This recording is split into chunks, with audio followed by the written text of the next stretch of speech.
everyone. Thanks for being here.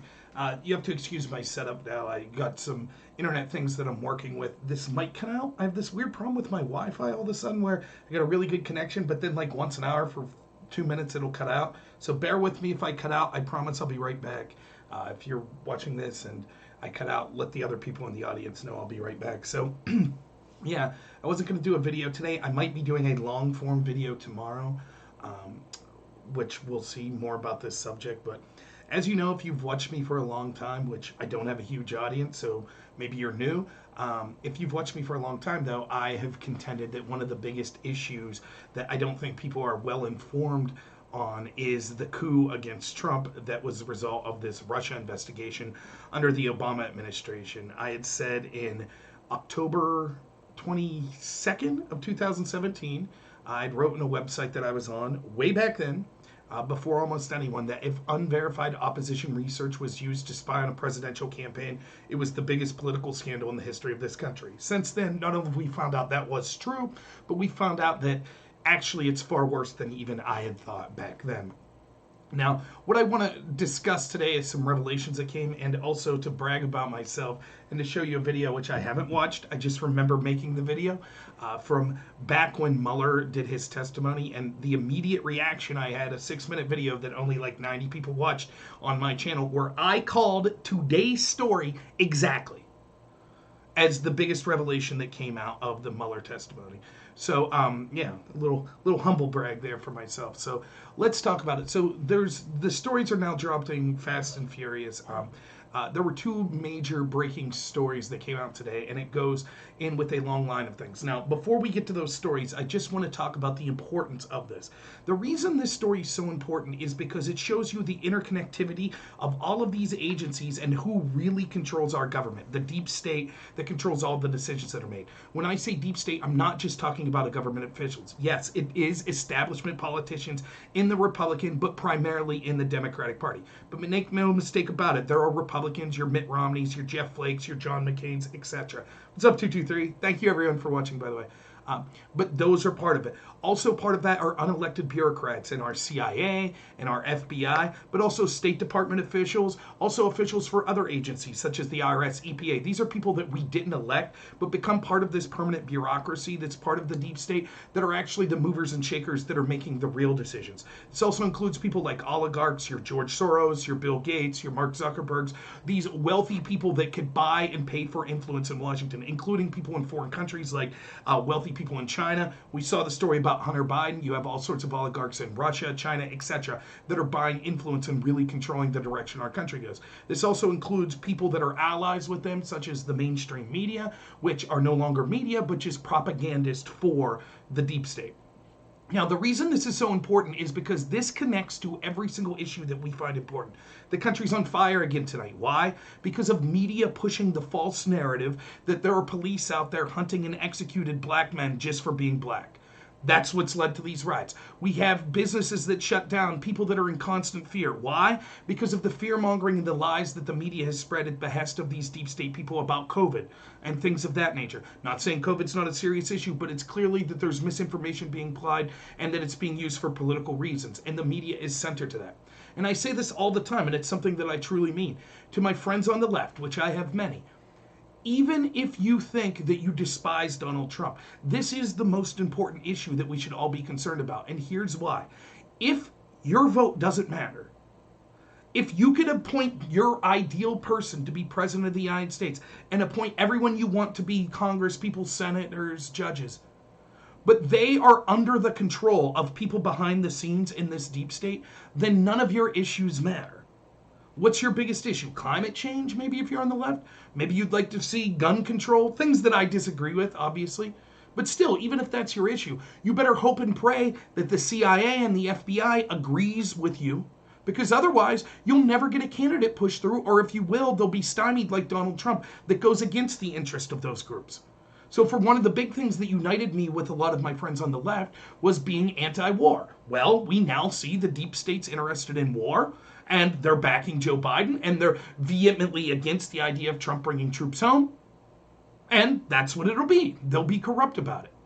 Everything you hear that the FBI tells us about, oh, Antifa is not really a problem. Oh, left-wing violence isn't really a problem. It's white supremacy. Oh, every single one of these issues that you hear, they can't figure out the Las Vegas shooter, the motive for that. They can't figure out who's funding Antifa and all this. This is the same agency that we now know was engaged in a coup against Trump. So 2 stories came out to get this.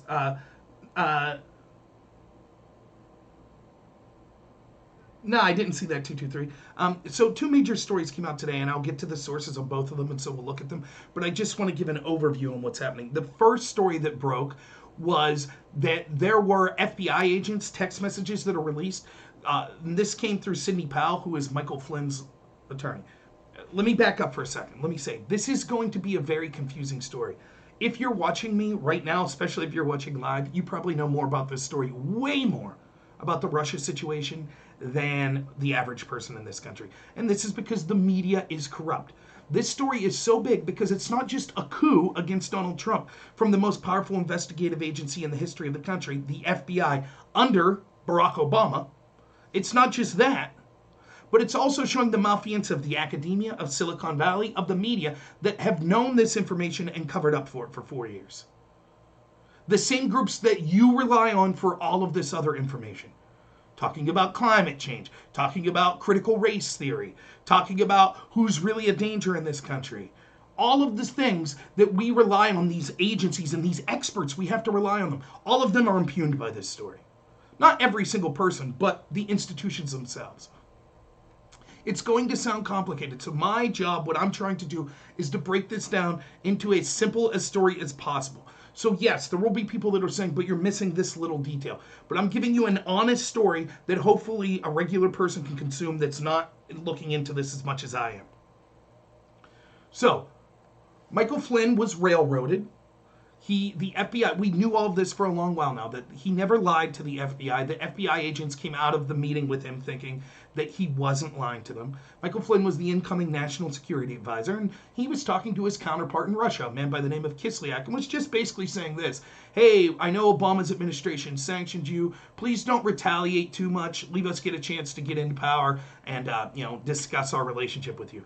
Perfectly reasonable thing. I'm sure Obama's administration did the same thing when they were coming in from George W. Bush. I have no problem with that, despite not liking Obama. That's what I expect incoming administrations to do. Set foreign policy goals before they're in when they're in the transitionary period, to be talking to their counterparts to start that relationship, even with our enemies, because that's what we should all be expecting to see. Yet they railroaded Flynn. Well, the first piece of information that came out today was a huge story. The first part of it is that we now have the entire email from, what's her name? Sally Yates, I believe. We have Yates's entire email that basically shows this: that Obama and Biden and Comey and others had a meeting 2 days before the FBI went and talked to Flynn, where Obama himself Barack Obama personally directed inquiring about Flynn and whether or not he was doing something shady with Russia. Now, we now know that Flynn never was. So what Obama says in this email is basically, oh, I don't know if I could share information with certain people in Trump's administration that's coming in about Russia. This is outrageous. Consider if Trump happens to lose to Biden or Harris or whoever, because it's not really Biden, and it's just like, yeah, I refuse to give you details of foreign policy decisions that's going on with other countries because I don't think you're trustworthy. That's outrageous. And so Comey takes the bait and says, of course, yes, we'll look into this. So we know that Flynn was set up, and we know that it was Obama that was personally inquiring about it. We know that it was Biden that personally recommended looking into Flynn for Logan Act violations. Logan Act violation just says that a private citizen can't be dealing with foreign policy decisions with adversarial governments because they're not a member of the government. But Flynn was an incoming national security advisor. This was certainly legitimate. And we know that Joe Biden's done worse. For example, when he was a private citizen he talked about when he was going to be a private citizen continuing to work with the government of Ukraine.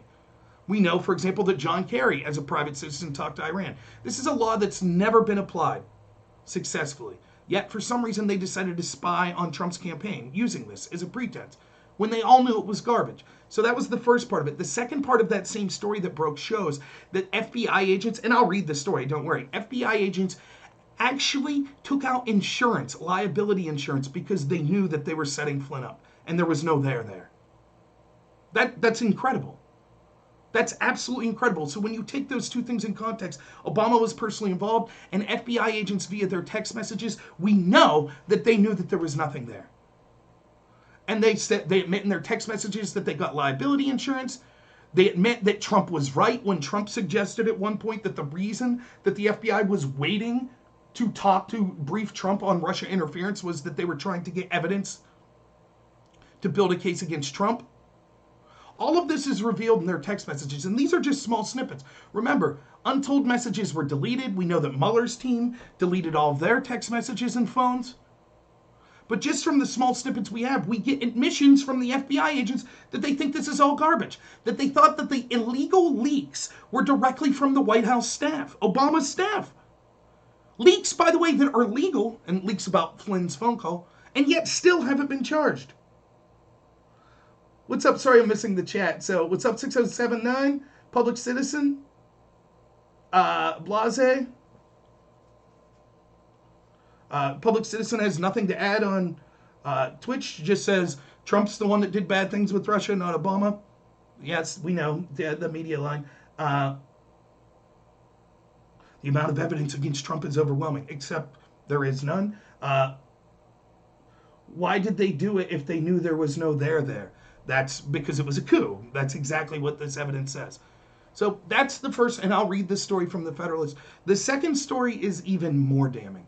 And that's where I really want to spend the most of the focus tonight, is this. And by the way, my internet might cycle for like 30 seconds to a minute here, so if you lose me, stick with me. I'll be right back. It's just Wi-Fi. I got to have them come look at my router. Anyways, the second story is even more damning than this. You could say, what could be more damning than Obama personally being involved and FBI agents admitting that they had to get liability insurance because they knew this was all garbage? You want to know what the second story is? Christopher Steele compiled this dossier. This was what led directly to the wiretaps on Trump's campaign. And that's going to be important because even if there was an investigation on Trump, in order to physically wiretap the campaign, which they were able to do through something called the two-hop rule that Bill Binney, formerly of the NSA, talks about. If you could wiretap one person, you could wiretap them and get the communications of everyone they talk to. So if you wiretap me and I talk to my wife and my brother and my mom, you're wiretapping me, my wife, brother, and mom, and everyone they talk to. And so by wiretapping Carter Page, they were able to then wiretap Donald Trump and everyone associated with him in the campaign. And they were able to not just wiretap and get their current calls, but that also allowed them to go back and get any calls previously that had been made, email communications from when Page was on the campaign, etc. So this gave them access to spying on the entire campaign. So even though they started the investigation allegedly over George Papadopoulos, but as I've predicted, as we'll find out, they allegedly started Crossfire Hurricane on July 31st, 2016. We're going to find out that this investigation began long before that. That's another bombshell that we'll drop. But if we take them at their word, they started based on the story of George Papadopoulos, which if you follow me, I've talked about that story at great lengths about how incredibly dirty that is as well. So we'll leave that off for now. But when it came to the actual wiretapping people in Trump's campaign, it was the Carter Page story that was the story that got the ball rolling. The wiretap came about as a result of Christopher Steele's dossier. And for those of you who don't know, the Democrats lied for a year when the truth was that they paid a firm, Fusion GPS, that then hired Christopher Steele, a British spy, to get dirt on Trump from Russia. All of the people screaming about the need to impeach Trump, Trump doing something criminal, etc. This was the story. This is so laughable. Let me make it as simple as possible. This is what all of your Democratic friends have been telling you. Trump may have got dirt on Hillary Clinton from Russians, which would be impeachable. That's illegal. And so we'll prove that by getting dirt on Trump from Russians. Do you see that? That's a lot like thinking that your neighbor stole from you, so you're going to break into their house and steal from them to prove it.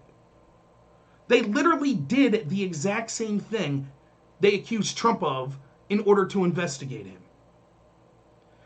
Christopher Steele had no firsthand knowledge of any crimes. We now know that the allegations Steele made about Trump and his team conspiring illegally with Russians and promising them quid pro quos and things like that for helping the election were lies. None of it was true. We know that definitively. And we also know that the primary subsource was a Russian. Igor Dyshenko, I think is his name. In other words, literally a Kremlin agent gave the FBI and Hillary Clinton and the DNC information that were lies, that were disinformation, to smear Donald Trump. This is foreign election interference. Now, remember when there was a big deal made that supposedly Don Jr. met in a hotel with a Russian and was attempting to get dirt against Hillary Clinton, even though he never did? And people went nuts. Oh my God, this is a crime. This is horrible. We now know that the Democrats actually paid and successfully got dirt about Trump that was lies from Kremlin officials. And not only that, but that dirt was then used by Obama's FBI to spy on a presidential campaign and later a president of the United States. The bombshell story today, that's bad enough. As you'll see, I'll play the video that talks about exactly this. The bombshell today is, this is unbelievable. As far back as 2009, the very Russian that was the subsource for Christopher Steele, that the FBI took this Russian's information and said, oh, this could be credible. We need to spy on Trump. That very Russian that they relied upon, are you ready for this? Was accused of being a Russian spy in 2009.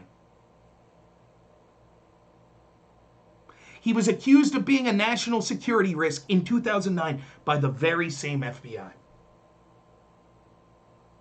The allegation to spy on Carter Page was he could be an asset of Russia.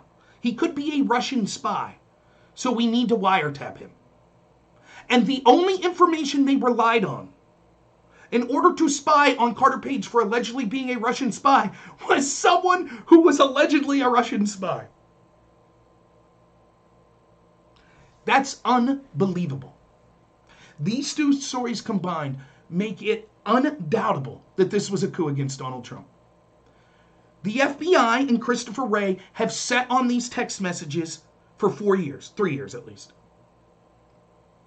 They railroaded Flynn and refused to release this evidence that shows that they knew that they were railroading Flynn, that they were relying on Russian and Kremlin agents, that they never had proof of it.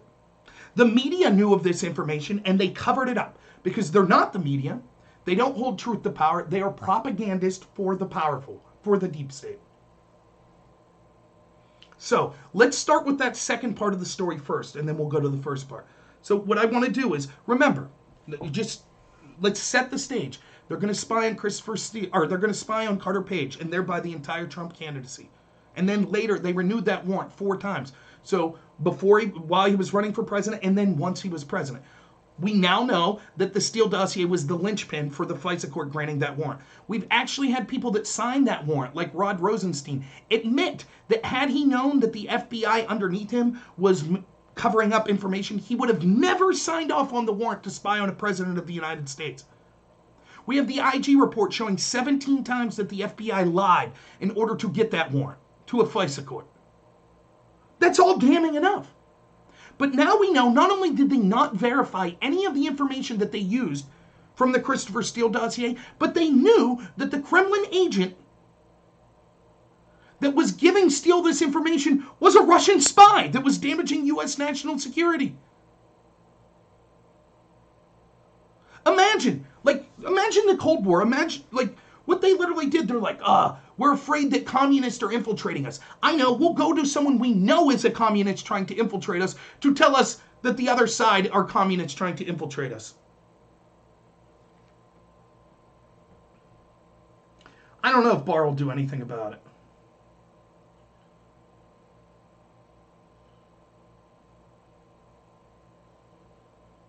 The Public Citizen says, why is Trump continually organizing his foreign policy to benefit Russia? That's not true. Look at real left-wing people like Aaron Mattei, Glenn Greenwald, Matt Taibbi.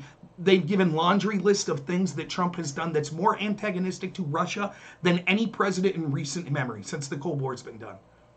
You just wouldn't know because you're relying on the same media. For example, the amount of sanctions, the amount of diplomats that he's expelled, revoked their visas, the amount that he's personally gone against Russia when it comes to fossil fuel energy and things like that. He bombed Syria, all sorts of things. But that's not enough for the left. And even if it wasn't true, even if he was friendly to Russia, what does that prove? Nothing at all. Now, back on story. Sorry about that. So let's read exactly what the information released today shows about. This is the wrong article. I'll get to this article in a minute.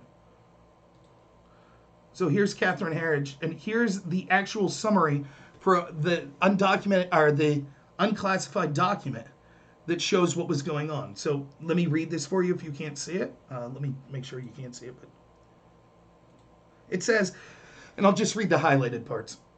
This document is an unclassified summary of classified investigative case file reports pertaining to the counterintelligence investigation referenced in footnote 334 of the Department of Justice Inspector General report.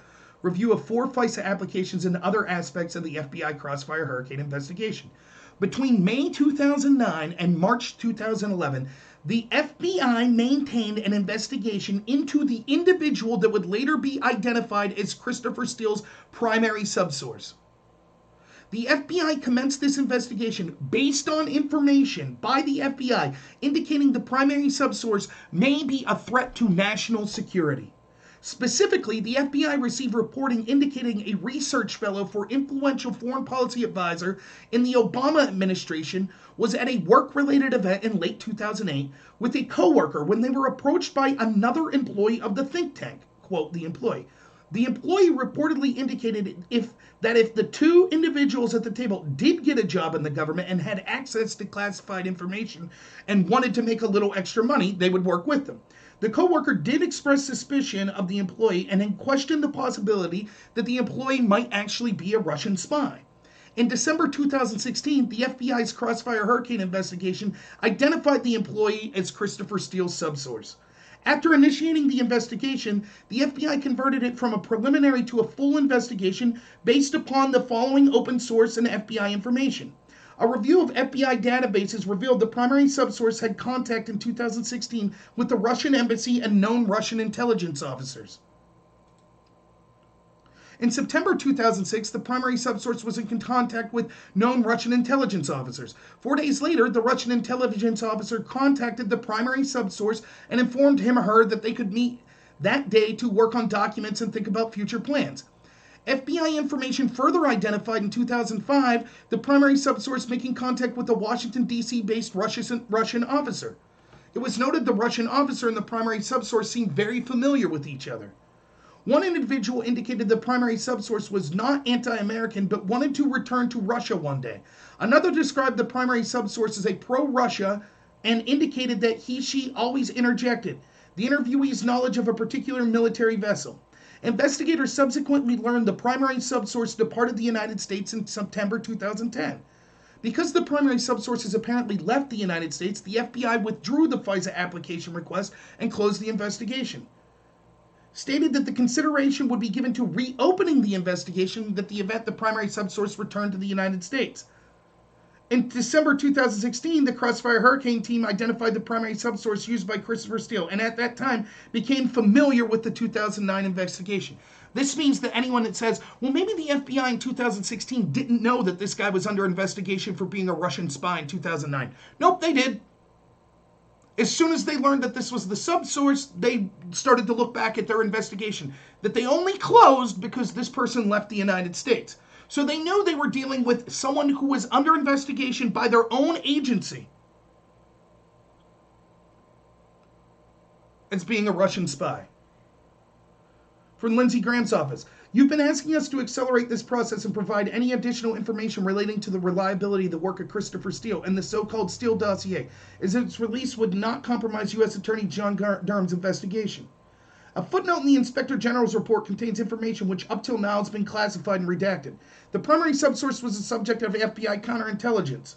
I've been consulted with Mr. Dormer, who originally brought this information to my attention in the course of his investigation, and he informed me that the disclosure of the information will not interfere with the investigation.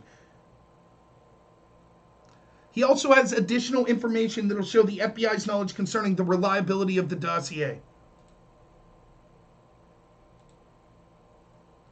This is devastating.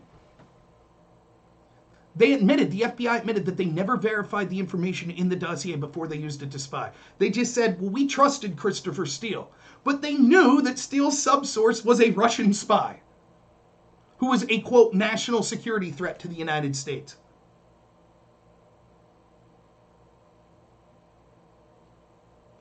Do you get what I'm saying? Let me make this as clear as possible. The FBI knowingly went to a Russian spy that intended to damage national... They inferred were trying to damage U.S. national security, or they suspected, and they used that spy's information, without verifying it, to spy on a president of the United States.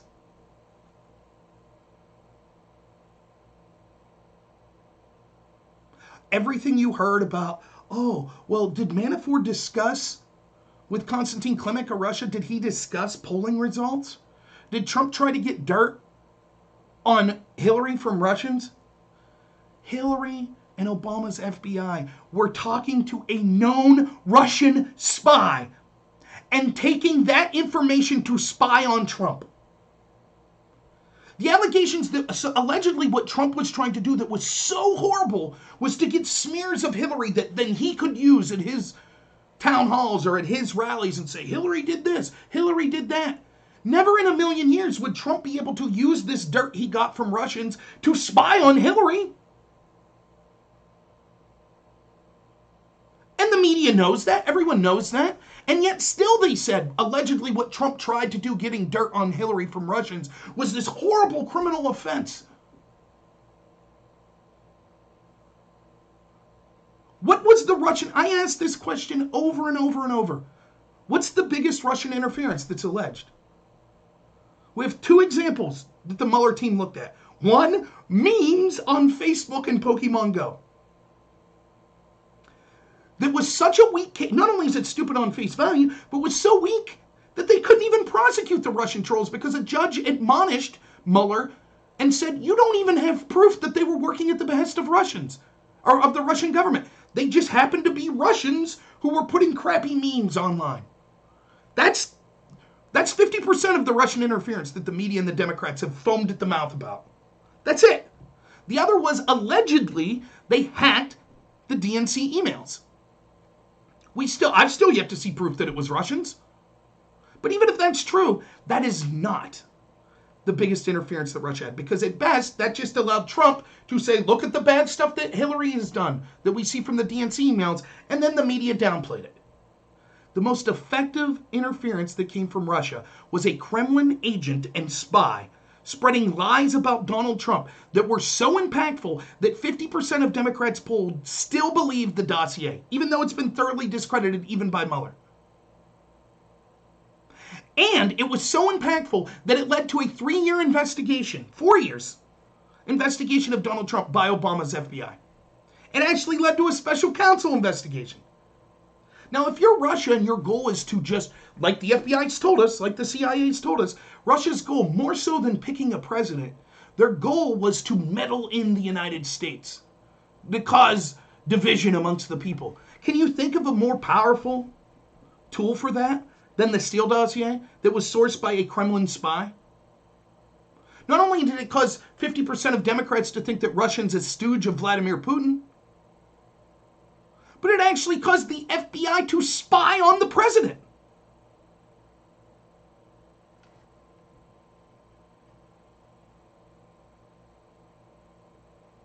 Yeah, defund the FBI is right. And I've been saying that for a long time. Now, lest you think, is this something Rob's just been on now? I want to show you. I just remember doing this video. I looked it up on Google. I'm going to play it for you. I haven't listened to it tonight. Get my trusty headset on here.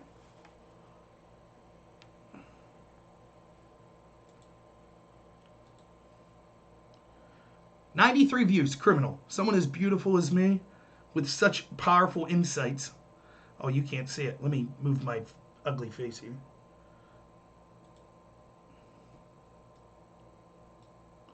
Mueller not looking into Russians whose Steele source proves his investigation was corrupt. 93 views. This is July 25th, 2019. This was my immediate take after hearing Bob Mueller testify in front of Congress. Because the question I had going in that I was foaming at the mouth, yelling about, was someone asked Bob Mueller if he was tasked with investigating Russian interference, why his report did not include the Russian who sourced the Steele dossier, the biggest example of Russian interference. I've been on this as fast as anyone in the country, as fast as any of these big journalists that you hear. How was me, some guy with no connections, who's not in the field of journalism, how was I able to get this story right before 99% of all of our media? It's because they knew. It's not that I know more than them. They knew and they covered it up. So let's hear what I had to say. Hopefully I'm brilliant. I usually am. So I want to talk about the start of the Russia investigation from the intel community and how that applies to Mueller's testimony yesterday. We were told there were two starting points. The first, we're given a date of July 31st, 2016 now, but the first thing we were told about was Carter Page and this Steele dossier, and that's what was leaked to the press and everyone talked about. The fact that this made the claims that people connected to Trump or Trump himself were actually working with Russians to steal the election. That was later scrapped, and we were then given the story of Papadopoulos. So I'm going to make a video talking about each. This one will be about the Steele dossier. What's so devastating is, if you look at the story of the Steele dossier, it shows that Mueller is unbelievably inept and corrupt. And when I say Mueller, check out my previous video. Mueller didn't write this report. That's obvious from yesterday. He has no clue what's going on. It was written by the Democrat supporting, Hillary supporting people behind him, like Andrew Weitzman, who was at Hillary's campaign night party. Anyways, let's see what the story is. The story was this. Hillary and her team paid a firm, Fusion GPS, that was operated by Glenn Simpson, who ended up then hiring a former British spy, Christopher Steele, who got dirt on Trump. He got this dirt from what he claimed were Kremlin officials. This is where all the juiciest dirt came from, that said things like that Manafort and Carter Page and others were directly working with Russian agents to steal the election.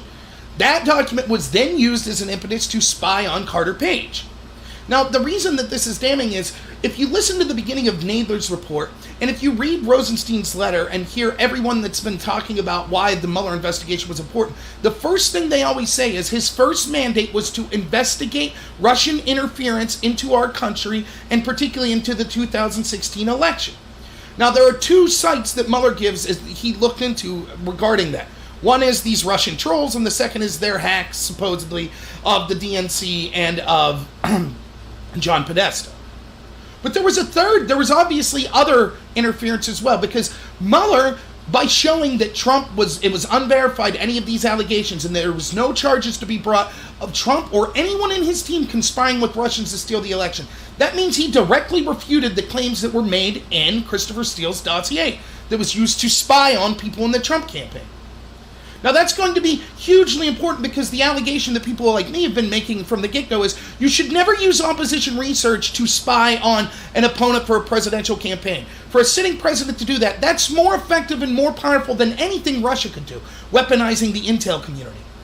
Yet that's exactly what happened. So this warranted an investigation in the first place. But even beyond that, if it was within Mueller's mandate to investigate all areas of Russian interference, we can see that the most obvious and effective area of Russian interference is the Kremlin officials, if we're to believe Christopher Steele, that he used as his source, that was so powerful that not only did Hillary's team use it, not only did she give it to her friends in Obama's DOJ and FBI, but then an investigation that is still going on to this day, that had an impact at least, that we just had a Mueller testimony yesterday about. That's how powerful it was. 3 years! It's still going. The information from this dossier. That's where the original allegations arose, when the public first became aware of them. And if that, we now know, because of Mueller's investigation, was never verified at the time, that's corrupt on its own right, but still isn't verified, that means one of two things. Either Christopher Steele lied, and his sources weren't Kremlin agents, or he told the truth, and those Kremlin agents that he used as his sources gave lies to Christopher Steele that ended up being the most effective interference into the 2016 election and our system with the presidency of Donald Trump. So for Mueller to not investigate that is unbelievable. There's only one reason for this, because they were trying to get Trump by any means necessary. This was never about investigating Russian interference. Why else would they ignore this biggest piece of Russian interference? He says, oh, that was before my time. That was well before the Steele dossier, was before I was brought on. But all the charges he charged people with were before his time. Every single one. Such as Manafort operating and failing to register as a foreign lobbyist in 2012 and 13. Well before Mueller's time. The mandate specifically says investigate Russia, investigate any Trump's connections they had to Trump, and investigate anything that arises out of that. So why would he selectively choose to go back the whole way to 2013 and look at Manafort for a crime that had nothing to do with the 2016 election, but let go of the Kremlin officials that actually were the source for the beginning of all of this mess in the first place, that had the biggest interference in our system? There's only two, and they did interview Christopher Steele, which means Steele either lied directly to them and they let him go, or they could have charged these Kremlin officials and didn't. Instead, they charged 13 Russians that we now know from a federal judge there's no proof had connection to Putin or the Russian government, but they were making mean memes and fake news stories on Facebook. Trolls. He thought it was more important to charge those trolls than the Kremlin-connected officials that caused all of this, spread all these lies, that caused all of this mess for 3 years. It just goes to show that this investigation was a sham from the get-go. And thankfully, Attorney General Barr and John Huber and IG Horowitz and a bunch of other people are going to be looking into this. Because one, it's criminal that the intel agencies were weaponized. That is the most important thing, and that's more important than any Russian interference could be. But second, it also, at least, apparently we need a second special counsel now to investigate the half of Russian interference that Mueller arbitrarily decided not to. It's ridiculous. And I don't buy his argument, well, it's being investigated by other people, so I couldn't talk about it. That's ridiculous, because he investigated the allegations in the Steele dossier. That was the entire volume 1 of his report. So just because there's now a separate investigation in FBI malfeasance and other things that went on at the beginning of this doesn't mean that he couldn't charge the Russians. That's what he was supposed to do. Charge Russians. Go after the Russians that interfered with us. There's no reason that that's separate. If the FBI misbehaved, okay, maybe that's out of his purview. But these Russians wouldn't be. Neither would Christopher Steele. So, just more example. And that's the beginning of the investigation. This is being ignored by all the Democrats. Totally ignored. Remember, they told you to even look in and question the intel agencies made you un-American and hurt our country. So now all you see is people like Tucker Carlson, maybe Hannity, and people like me that are talking about this. Take all that, everyone's like, oh, it's a big conspiracy. Take all that out. We know that Kremlin officials, based on Mueller, we know that they spread lies that led to an investigation of a bunch of people connected to Trump. And it was all lies. None of it was verified. Even take out FBI malfeasance there. Why wasn't that investigated? Why? You can accept out there that Mueller was just like, well, we didn't care about that Russian interference. If they're selectively picking and choosing only Russian interference that hurts Trump, that makes him look bad, then it wasn't a real investigation, it was a witch hunt. And this just proves it. So, alright everyone, thanks for watching this video. I'm going to have more out. My next video is going to be July 25th, 2019. Exactly what I was talking about. Now, to compound on everything I was talking... Remember, Mueller's team was tasked, their mandate, according to Rosenstein, who was the person that appointed Bob Mueller, the first thing in his mandate was to investigate all Russian interference. They apparently knew from the get-go, not only that they looked into the allegations from the Kremlin-sourced official, the primary subsource, not only did they look into those investigations, or those claims, but they knew at the time that that person was an alleged Russian spy. And they chose not to look in to that Russian interference? Is there anyone... Let me just make this as clear as possible. Remember, Bob Mueller spent countless dollars with a team of high-priced lawyers and years investigating memes that were on Pokemon Go from Russians. That was 50% of the Russian interference that he was looking at. Memes on Facebook and Pokemon Go. 50%. Yet they couldn't spend any time looking at what they knew to be an alleged Russian spy giving information that they knew to now be unverified that resulted in the FBI spying on Donald Trump. They couldn't be bothered to look at it. And we're supposed to believe that Bob Mueller was investigating Russian interference. Now, when you take this in conjunction with the first story, where FBI text messages being released show that they were getting insurance and that they thought, oh crap, we're in a lot of trouble, and they realized that this was a big sham to go after Flynn. I wonder what we could find out if we looked at Mueller's agents' phones to see what sort of text messages they had. Oh, that's right. Everyone on Mueller's team accidentally deleted all of their phones. Remember that story? Whoops, a big whoopsie. They had it on airplane mode and put the wrong password in 10 times. Remember that? Just from a couple weeks ago? I wonder what those texts would have said. Oh well, this was a coup. That's exactly what it was. I was making videos 2 years ago saying disband the FBI now. Will Trump take me serious? Well, not me, obviously. But will Trump take this serious now, this argument? Will the rest of people? The FBI is literally the most powerful investigative agency in the history of the world, and it is geared towards bringing down the duly elected president of the United States. Right now, Christopher Wray's out there talking about how Antifa and Black Lives Matter, they're not doing anything. It's all white supremacists. Don't believe your lying eyes, seeing riots night after night after night, and police shot, and buildings burnt, and people killed, all coming from these radical leftists. Nope, it's white supremacists. That's the same agency. What good are they? What good is the FBI doing? You think you're going to trust the FBI when it comes to investigating election interference or election fraud, voting fraud? You're going to trust the FBI? Is that what you're going to do? This group of people? That's who you're going to charge? Yeah, Vita, I'm looking forward to that debate as well. It should be fun. Absolute insanity. Now, let's go real quick to this first story. Ooh, there's a good shot, huh? I'll just read some of this from you. It's from today. Trump was right. Explosive new FBI text detail internal furor over handling of crossfire hurricane. FBI agents tasked by the former director James Comey to take down Donald Trump during and after the 2016 election were so concerned about the agency's potential illegal behavior that they purchased liability insurance to protect themselves less than 2 weeks before Trump was inaugurated. Previously hidden FBI messages show. The explosive new communications and internal FBI notes were disclosed in federal court filings today from Sidney Powell, the attorney who heads the Michael Flynn's legal defense team.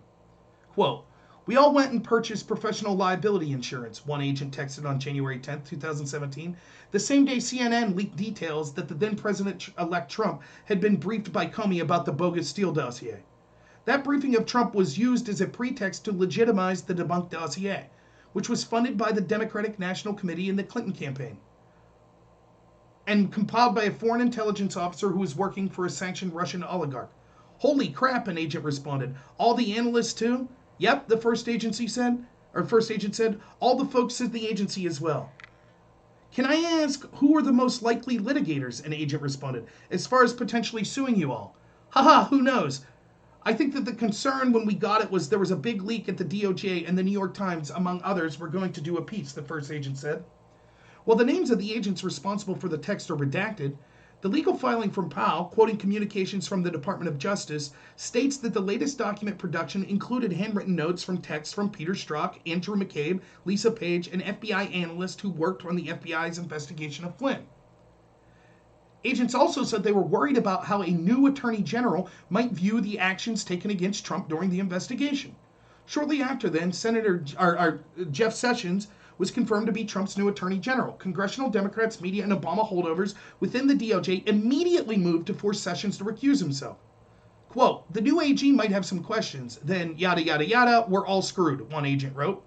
The FBI agents also discussed how the investigation's leadership was consumed with conspiracy theories rather than evidence. You see, even they knew that there was no evidence. It was all wild conspiracy theories. They thought they were in trouble if the attorney general looked into what they were doing. More quotes from them. Quote, "I'm telling you, man, if things ever get Freedom of Information Act requested, there are going to be some tough questions asked," one agent wrote. "And a great deal of those will be related to Brian having a scope way outside the boundaries of logic." Redacted is one of the worst defenders of the rabbit holes and conspiracy theories in Agent Texan. This guy traveled with that guy, who put down a third guy as his visa sponsor. Third guy lives near a Navy base. Therefore, they're saying there's no proof of anything. It's all wild goose chase. It's just a witch hunt. Exactly as Trump has said, exactly as I've been saying. Several texts show that the order to close the criminal investigation against Flynn came as early as November 8, 2016, the same day as the election. It was later reopened in early January of 2017. Quote, "We have some loose ends to tie up, and we all need to meet to discuss what to do with each case," he said. "Shut down Razor," one agent texted, referring to Crossfire Razor, the FBI's internal code name for the investigation of Flynn. "So glad they're closing Razor," an agent responded. The new disclosures made by the DOJ also show that the FBI used so-called national security letters to spy on Flynn's finances. Unlike traditional subpoenas, which require judicial review and approval before authorities can seize an innocent person's property and information, the letters are never independently reviewed by courts. One of the agents noted in a text message that the letters were being used as a pretext by FBI leadership to buy time to find dirt on Flynn after the first investigation of him yielded no derogatory information. In other words, they investigated Flynn, they said that Flynn committed no crime, but then they used these national security letters to subpoena and get access in secrecy to all of Flynn's finances because they were searching for anything that they could nail Flynn on. This is an admission by the FBI. They had no evidence of Flynn's guilt. And instead of saying, "Oh, here's evidence of a crime, we're going to investigate it," said, "We don't like Michael Flynn, so let's make up any crime we could do whatsoever." Imagine the FBI, the most powerful investigative agency in the history of the world, saying, "We don't like you." In my case, Rob Noor, "We don't like you, so we're going to investigate your entire life and find some sort of crime." And we know that they ended up railroading Flynn. He didn't actually commit a crime, they railroaded him. Is that what we want our FBI to be? It just says, "We don't like that person, so we're going to tear their life apart until we find evidence of guilt of something." How would the Democrats feel if Trump's FBI was doing this to Biden-connected people? Was just like, "Oh, we don't like Kamala Harris. We're just going to investigate all of her finances. We're going to leak her phone calls to the press. We're going to continually reopen investigations. We're going to corner her and tell her not to have a lawyer present and then claim she lied in our 302s. We're going to and remember, the FBI withheld all of this evidence, all of it, that shows that they were going after Flynn unjustly. They refused to hand this over to Flynn for his defense team, which is also against the law. Then when the DOJ dropped the charges, the judge that had previously, who's supposed to be impartial, mind you, who called Flynn a traitor, is now still pushing to keep the case open, even though the DOJ, the prosecutors, have dropped the case. Further quotes about how these national security letters, which were designed without a court to investigate Flynn's finances, here's more quotes about it. Quote, from FBI agents. "The decision to national security level letter finances for Razor bought him time," one agent said nearly 2 weeks after the initial order to shut down the anti-Flynn case. It's not known to whom the agent was referring in that text. Quote, what do we expect to get from the NSL, an agent texted on December 5th, 2016. "We put out traces, tripwire to community, and nothing." "Bingo," another FBI agent responded. "So what's an NSL going to do?" "No content." "Haha, this is a nightmare," an agent said. Quote, "If we're working to close down the cases, I'm not sure what the NSL results would do to help." "Exactly, this makes no sense," the agent wrote back. In other words, they knew that this was garbage. The FBI agents working on the case knew this was garbage. It was just being used as an excuse to go after Flynn. The explosive new text messages also show agents believe the investigation was being run by FBI officials who were in the tank for Hillary Clinton. Quote, "Doing all this election research, I think some of these guys want a Clinton presidency," one agent wrote August 11, shortly after the FBI opened Crossfire Hurricane.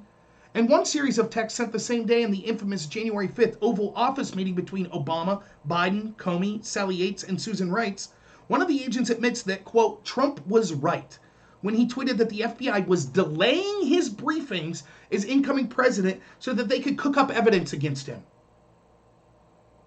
An FBI agent admitting that when Trump said, "The reason the FBI is not properly reporting to me is they're trying to manufacture evidence to bring me down." And an FBI agent admitting, yes, Trump's right. This is incredible. As the Federalist first reported last May, that January 5th meeting was the key to understanding the entire anti-Trump operation run out of Obama's FBI. And we now know from the other information released today, the contents of Susan Rice's email, that Obama was the one who personally directed questions about Flynn to James Comey. Quote, the intelligence briefing on the so-called Russian hacking was delayed until Friday. Perhaps more time needed to build a case, Trump tweeted. Very strange. So Razor is going to stay open? Remember, that's the investigation into Flynn that was shut down in November 8th, 2016. On January 5th, the day that the Oval Office meeting between Biden and Obama and Yates and Comey and Susan Rice, where they decided to spy on, or to prosecute Flynn, to investigate Flynn, this is when this agent's writing. He said, oh, so we're keeping the investigation into Flynn open? Another agent says, yep. Crimes report being drafted. F, the first agent wrote back. What's the word on how Obama's briefing went? One agent asked, referring to the January 5th meeting. Reply, don't know, but people here are scrambling for info to support certain things, and it's a madhouse, an FBI. You see? The order came from, not Siri. The order came from Obama. Take Flynn down. So the FBI was like, okay, so the agents are scrambling to find anything that they could take Flynn down with. Reply, Jesus, an agent wrote back. Trump was right. Still not put together. Why do we do this to ourselves? What is wrong with these people? These are FBI agents admitting to you that it was a setup. It was a coup. A week later, the FBI agents also wrote that they suspected that the illegal leak of top secret information about Flynn's phone calls with Russian ambassador to the U.S. Sergei Kislyak to the news media came directly from the White House. In other words, the illegal leaks of Flynn's phone calls came from Obama's White House. Quote, for your information, someone leaked the Flynn calls with Kislyak to the Wall Street Journal, the agent wrote. Reply, quote, I'm sorry to hear that, another FBI agent responded sarcastically. I'll resume my duties as chief morale officer and rectify that. Reply, published this morning by Ignatius, an agent said, referencing the January 12th column from the Washington Post writer David Ignatius that included leaked top secret information about Flynn's calls. And make no mistake about it, the reason that the media wasn't covering this is they were active participants in this coup. That's why they're not going to cover this story today or tomorrow. That's why they're not going to cover the story about Hunter Biden and Joe Biden's quid pro quo in the Ukraine to get Hunter off the hook. That's why they're going to continue to be propagandists for the deep state. All the while it's being cheered on by your friends, your Democrat friends that are out there that are saying, oh, look at how guilty Trump is. Trump did all this stuff wrong. Imagine if Trump's FBI did 1/1000th of this to Biden or to Obama or to Hillary Clinton. They would say that he was a Fuhrer. Trump was a Fuhrer. They'd demand another impeachment. They'd be rioting again. But when Democrats and the FBI does it to help Democrats, no problem. Reply, it's got to be someone on staff, an agent wrote. Presidential daily briefing staff or White House seniors. To date, not a single person's been charged with illegally leaking information to the Washington Post. Following a review of federal government's investigation by attorney Jeff Jensen, which was ordered by Barr, the government moved to dismiss all charges against Flynn. Documents unearthed during Jensen's review showed that before the FBI was tasked by the Obama White House in early 2017 with retargeting Flynn, the agency closed previous investigation against him because there was no proof of criminal wrongdoing. The FBI looked into Flynn, didn't think he did anything, and then Obama ordered that they look into him again. And magically, as these FBI agents said in their text, we scrambled to find dirt to come up with anything against Flynn. Jensen's review also uncovered evidence that the FBI's interview of Flynn, which later led to charges he lied to investigators, had no legal basis, that the FBI who interviewed Flynn did not believe he had lied. And that's good for them. Thank you, Rocky Balboa. Thank you. Really appreciate it. He says, I speak 100% of facts all the time. God bless me. Well, thank you. I don't know I'm 100% right all the time, but maybe 99. Elbow cuff, says Max Carter. Razor says they would have to have a good reason to do it to Harris. She's so corrupt. Right. You hearing this story tonight? CNN covering this? David Ignatius at the Washington Post, he covering this? I think he's with Yahoo News now, maybe.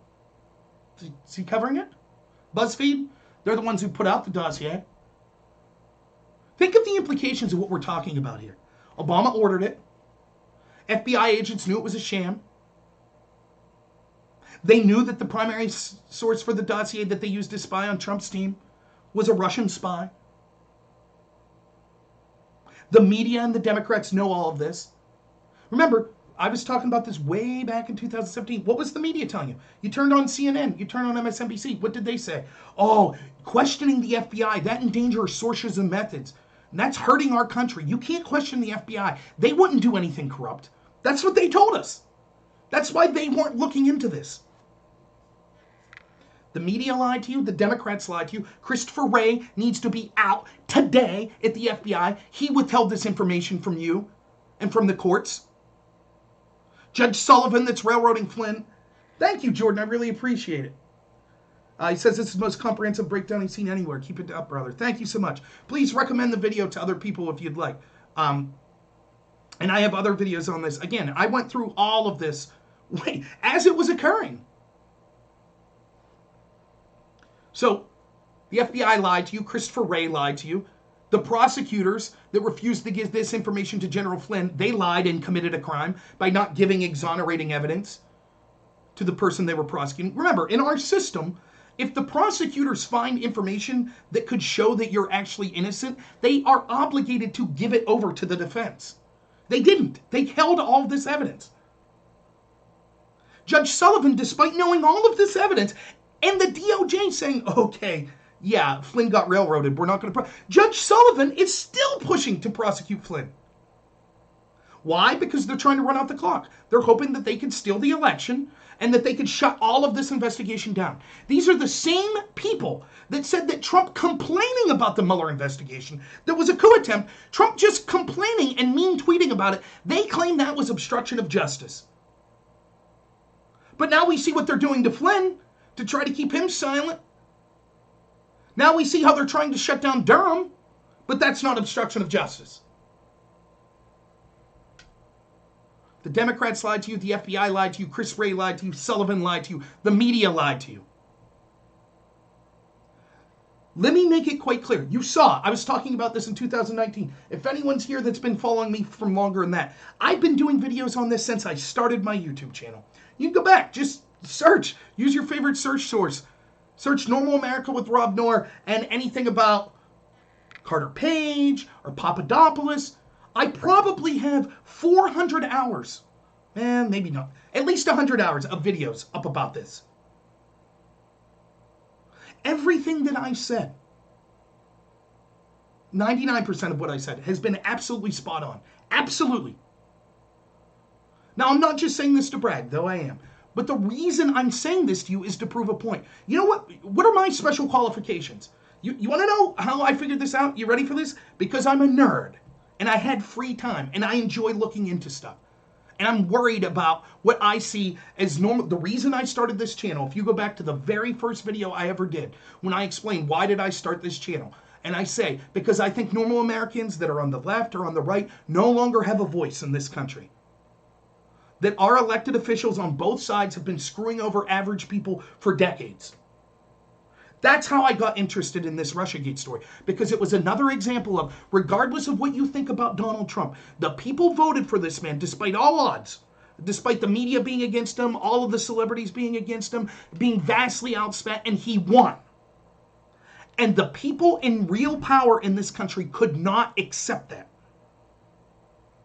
That's what got me interested in this story. That's it. That's the only qualifications I have. I'm not a genius. I don't have a lot of money or personal assets to investigate this. I don't have connections. I don't have a background in journalism or something. None of it. I don't have any of that. I'm a normal person. The reason I bring this up is, do you really believe that it wasn't possible for people in academia, people in Silicon Valley, and particular people in the media to get this story right? Are you going to buy it when they either ignore it, downplay it, or say it's not a big deal now, or say, oh yeah, just like with the Iraq War. So many people were on how corrupt a lot of the things that were being said about it were, and the media was dumbfounded. Later, they were like, oh, our bad. We're sorry, we made a mistake. It's not a mistake. When average people could do your job better than you, it's not a mistake. You're worthless. It was intentional. You were engaged in a coup.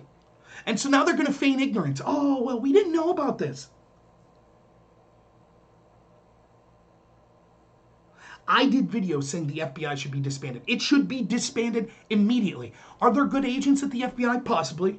I'm not saying everyone there. But for the good of the institution, every single person that is there right now, completely gone, for starters. Second, and I made this point over and over again, and I'll ask you all here, 20 people watching right now, let me ask you something that's a very difficult question, very horrible to think about. If no one is charged in this coup, no one faces criminal consequences, would it have been better to just have Hillary win?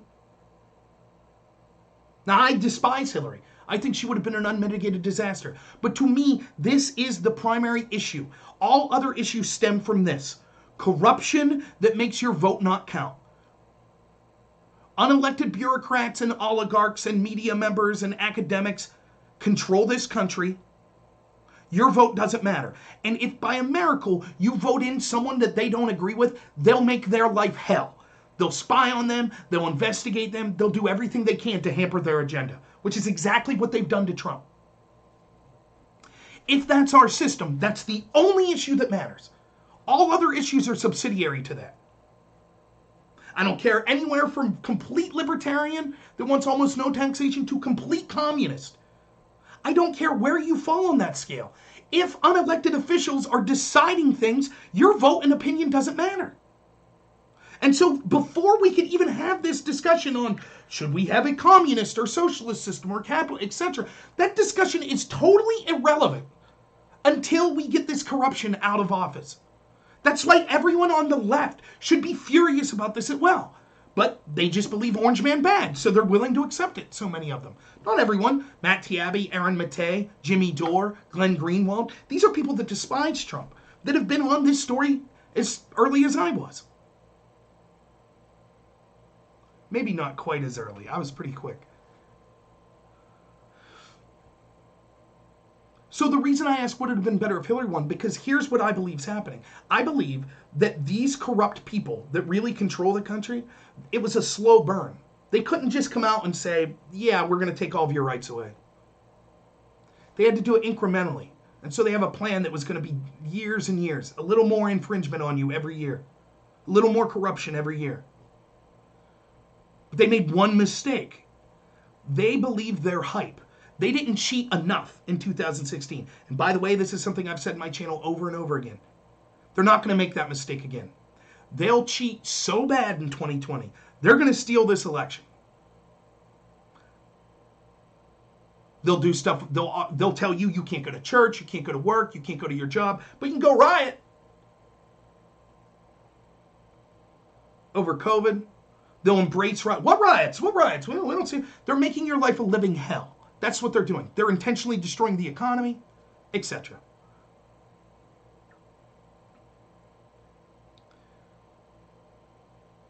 They had to do it incrementally. That was the plan, right? They believed their own hype and they lost. And Trump won. Allegedly, Hillary Clinton said on election night, if Trump wins, we're all going to hang. I don't know if that's true. There were other quotes from people involved in this. You saw the FBI taking out, FBI agents admitting they were buying liability insurance because they're like, oh crap, it's on now. An IG report that took years came out and it told you, members of the public, every one of us, in black and white, it told you 17 times that the FBI lied to spy on the President of the United States, including two things. One, changing evidence to say the opposite of the truth. So they asked the CIA, did Carter Page work for you? And CIA said, yes, Carter Page worked for us to bring down a Russian. And they changed it to say no. And interviewing the primary subsource and telling the FISA court, yes, we interviewed the primary subsource. And he seemed truthful. While neglecting to tell the FISA court what he was truthful about was saying that it was all garbage. Imagine that you're an investigator and your entire case is built on one guy. And you haven't talked to that guy yet. You just talked to that guy's friend. So let's say, you need to talk to Bert, but you're talking to Ernie. And the FBI goes to Ernie, and Ernie says, oh man, Bert's got all the facts. He's got all the information. Here's what Bert told me. Here's exactly how the crime occurred. And the FBI says, good enough for us. Sounds good. But then they get around to talking to Bert instead of just hearing hearsay through Ernie. And Bert says, yeah, that's all a lie. That's what happened. And the FBI said, oh, geez, our entire case was built on a lie. So what they did was they went to the FISA court and they said, well, we talked to the subsource. And the court's like, okay, and they're like, and we thought he was telling the truth. Okay. That's it. Oh, so then the Steele dossier was accurate. Great, we'll keep spying. That's what happened. That's corruption of a magnitude that's unbelievable. You know that. That's in black and white in the IG report. Americans don't care. The media is covering up for it. Which gets back to my question. Would it have been better off if Hillary won? Because if no one gets charged, and I hate Hillary, I didn't want her to win, but let me tell you why. If no one's criminally charged, you know what the FBI is saying right now? You know what James Comey is saying right now? Check out this sweet book deal I got. We literally, the evidence is in public. Our text messages have been released. We had a coup against the President of the United States. It's in black and white. Every single American could go look at the evidence themselves, and no one gives a shit. And we're not going to be punished. We could do this anytime we want. We could be as corrupt as we want. That's it. The game is over. If these people are not brought to criminal accountability, they will continue these coup attempts any single time that they want to go after a president that they think is against their wishes. And they'll get away with it every time. Now, if Hillary would have won, it would have been same old, same old. They would have just been a little more corrupt, a little more corrupt, a little more corrupt. But now that because Trump won and it's all out in the open, if these people aren't arrested, that's it. That's the end of our country. The lesson will be, just like in 2008, what happened when all those bankers engaged in corruption? Got bailed out by the government. Did anybody go to jail? Nope. The lesson they learned was, sweet, we can do this anytime we want. That's it. That's exactly the lesson that James Comey and Weissman and McCabe and Obama and Biden and Susan Rice and Sally Yates and Weissman, that's the lesson they're going to learn. And everybody at the FBI and everybody at the NSA and the CIA and the State Department and the IRS and the EPA, every single bureaucrat in this country will look at that and say, I can do whatever the hell I want. As long as I'm on the page with the deep state, as long as we're all in it together, we can do whatever we want. The American people could see our text messages showing our corruption, and we're still not going to get punished. It's the end of the country. I hope that someone's brought to criminal account for this. Tar and feathers, that'd be the least of it. This is treason. This was a coup. People should get life in prison or executed. That's what I firmly believe. They should have a fair trial. But if it's proved beyond a reasonable doubt that they engaged in a coup to undermine this country by trying to spy on and take down the duly elected president of the United States, as far as I'm concerned, that's treason at best, sedition at worst. And whatever the maximum punishment is for that, that's what should be held accountable to them. To send a signal that this will not be tolerated in our country. Well, and that's just it, Nash Tucker, he says, don't worry, Rob, they'll start a war in the Middle East to cover up. Exactly. That's exactly what they'll do. They'll do whatever they can. They'll have their media goons not report the story. They'll have their social media goons, their Silicon Valley goons, censor people like me and make sure that I can't get viewership. They'll go after people in the mainstream media, the handful that talk about it, like Tucker or Molly Hemingway. They'll go after them, try to, have their sponsors removed and stuff like that, and they'll distract us with something else. That's of course will be the game plan. I'm trying to make an appeal to people on the left. For example, one of the things I used to have in common with people on the left was that we were anti-foreign regime change war.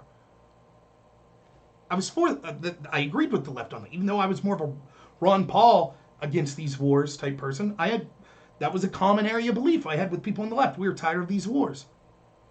Do you think that the FBI or the CIA or the military-industrial complex, you think they're going to leave someone like a progressive that's against the wars in office? You think that's going to happen? Like a Jill Stein or a Tulsi Gabbard? You think that they'll ever have a chance? No. Both of them were smeared as Russian assets as well. So all of you progressives out there that believe in the causes of Black Lives Matter or socialism and stuff like that, they don't care about you either. They'll go after your president the exact same. That's how you got corporatist Joe Biden. And I hate the progressive movement. I think it's terrible. But I'm still telling you, progressives, you think it's any coincidence that the more extreme left wing you get, you keep getting the same corporate Democrats? People with dementia like Joe Biden? That's who you put up? That's who they shove down your throat? You don't think that they're going to silence your views the exact same way they're doing to Trump and his supporters?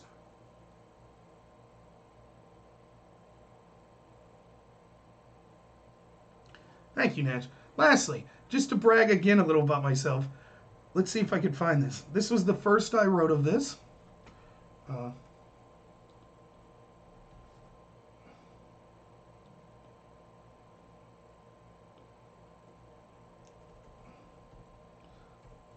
So I was on this website above Top Secret. Before I did a YouTube channel, that's where I did most of my blogging about politics.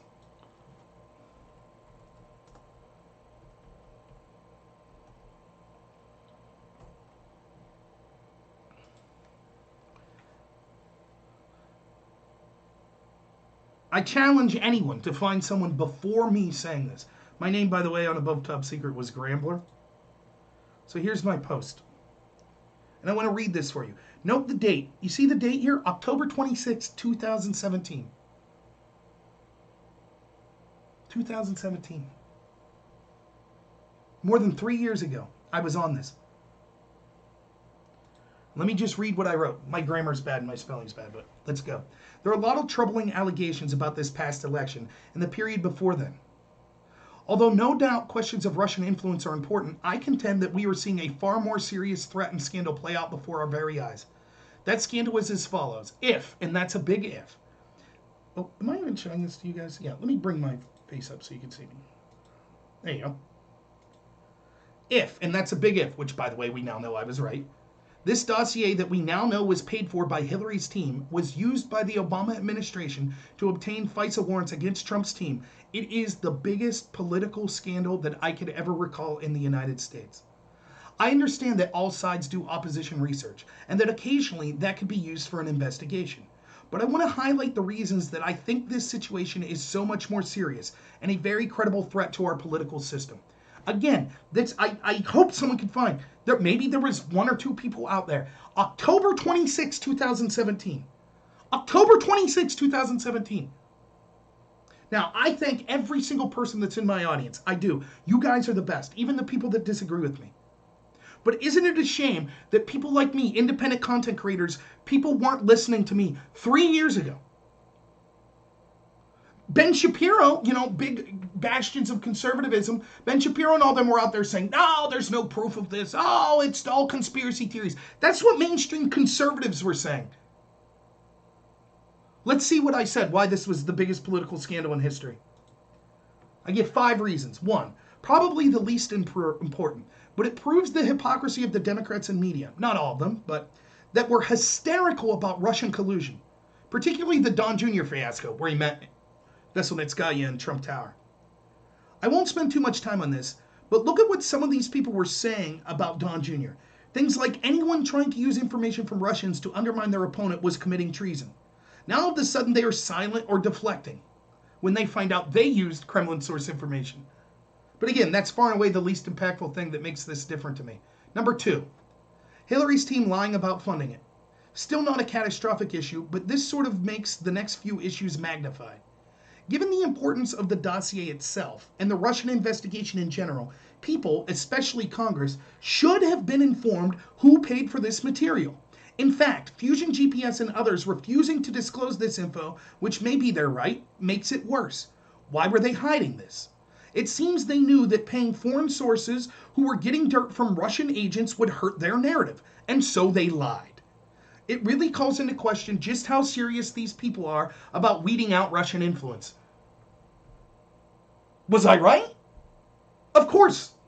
Number 3, due to the fact that it relied on Kremlin-connected sources. Again, this is me, October 26, 2017. Now, 3 years later, now everyone realizes I was right. It relied on Kremlin sources. I said this from the get-go. The allegation was Trump tried to get dirt on Hillary from Kremlin sources. And so they got dirt on Trump from Kremlin sources. This is unbelievable. Anyways, this dossier could have actually been the most direct way for Russia to influence the US. Remember, most investigators admit that less than wanting a particular side to win, Russia just wanted to muck up the whole system and cause problems. All they had to do was give the Hillary team paid Steele, given that the Hillary team paid Steele, all they had to do was give Steele some salacious material, and lo and behold, the government of this country has grinded to a halt, and division is higher than ever. Number 4, now we get to the huge problems. If this dossier was used to obtain a FISA warrant, it is one of the most corrupt things that I've ever seen in this country. People mentioned how all sides, including Trump, pay groups for opposition research, and how sometimes that could lead to investigations. I agree with this. But those investigations are at least known to the public. For example, the possible Uranium One deal investigation. Everyone knows this is going to happen, though it still hasn't. Now imagine instead of this being made public, the info was given to Trump, who then got FISA warrants and surveyed his political opponents without their knowledge. There would be an outrage. Let's look at the ways this is disgusting. First, the dossier has disgusting allegations that have nothing to do with crimes. The P story was written in a very amateur way and has parts that could be proven false in a very short period of time, such as Michael Cohen meeting with Russians in Prague. For this then to be used to survey a political opponent's campaign for president is insane. The threshold for something like this, spying on a president, has to be immensely high, or else every single president can utilize the intel community against their opponent. Next is the fact that as incredibly bad as getting secret warrants to survey his opponent would be, Obama then went out of his way to make sure this info was shared with as many intel people as possible, which all but assured leaks to the press. A situation like this involving a candidate for president is so serious that it should be kept as tight-lipped as possible, but Obama did the opposite. Obama also told European allies that Trump may have had shady connections to the Kremlin, thereby jeopardizing relationships with these countries in the event that Trump won. All of this is unique and the most authoritarian election-influencing action I've ever heard of. The precedent has now been set for sitting president's party to pay foreign agents to go to countries that we are rivals or enemies with, get any kind of poorly written or scandalous info from that country's agents about the other party's candidate. Then, without the other party knowing it, get FISA warrants, investigate and survey them with the FBI, spread the info far and wide to make sure that it gets leaked to the press, and even tell allies about it. In effect, this makes the FBI a tool for the sitting party to act as its own opposition research team. A team that could violate your rights and arrest you. It is the most Orwellian thing imaginable and should be rejected in the strongest possible terms, and all of those responsible need to be held accountable. Again, this is me writing in October 26, 2017. Number 5. Then there's the matter of the FBI itself. They were going to pay Steele, and they did, to continue this research, which is unbelievable. Not only was the material Steele gave them scandalous, written poorly, and easily proven wrong in some parts, but then they decide they want more. Think about this.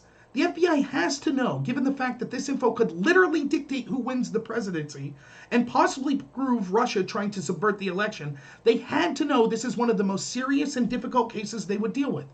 So they hire a foreign agent who was paid for by one of the candidates to go to Russia and use Russian sources to get dirt. This is outrageous. But it doesn't stop there. Now the FBI stonewalling congressional subpoenas to testify. They're still doing it 3 years later.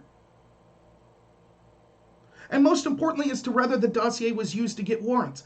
Every single American should be livid over this. This reeks of the FBI being a political tool. Not to mention all of the leaks that were coming out of the FBI in the first place. It seems as if the FBI is basically acting as its own entity that is not accountable to the people. We're talking about one of the most powerful agencies in the world, with the power to look into anyone's life at a whim, possibly favoring one political party and having no accountability to the people whatsoever. This is a nightmare. Remember when Schumer said the intel community could get back at people that anger them? And this is just one issue in a bunch of very questionable issues involving the FBI recently. Due to all these reasons, I believe that if, and it's a big if, This dossier was used to get FISA warrants. This is the biggest scandal I've ever seen, and the biggest threat to our system that we have ever seen. People are worried about Russia influencing our system, which they have the right to be, but that pales in comparison to how dangerous it would be to have a sitting party weaponize the FBI against all political opponents.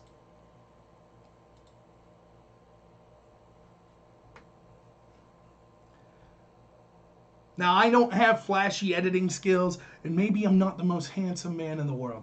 I don't have the best equipment. And, I'll be honest, sometimes I ramble on a little. And, I don't always have a consistent schedule, though with my new job, I will be rectifying that situation. So I get why maybe a lot of people don't watch me. But I've been screaming about this situation since 2017. Everything I said there, every fear I had came true and 10 times worse. And I can't get people to watch me. And I watch Republicans when Mueller's testifying, they're not asking these questions. They're not one Republican stood up and said, why didn't you investigate the Russian interference that came from the Kremlin-sourced dossier? Jim Jordan came closest when he talked about Joseph Misfin and the FBI allowing him to go despite the FBI claiming that he was a Russian spy. It's incredible. The evidence is right there. I knew it in 2017. Every day we get more evidence proving it. I know there are a lot of people that think now it's coming, now the bombshells are coming, now people will be arrested. Will they? Do you think if they steal the presidency for Joe Biden, do you think that this investigation will come to fruition? You think that Comey's going to get arrested? You think that Obama's going to be looked into if a Biden administration's in charge? You think that? Oh, but Rob, wait a minute. They'll never allow the Durham's investigation to shut down because that'd be obstruction of justice. Just like all the Republicans, or the Democrats and Republicans said that it would be impeachable for Trump to fire Mueller. There's no way that the Democrats won't fire Durham. If I got a bridge to sell you, if you believe that. You think the media is going to hold them to the same standard? They'll say, of course. Bill Barr and Durham was all political. Get rid of them now. Be gone.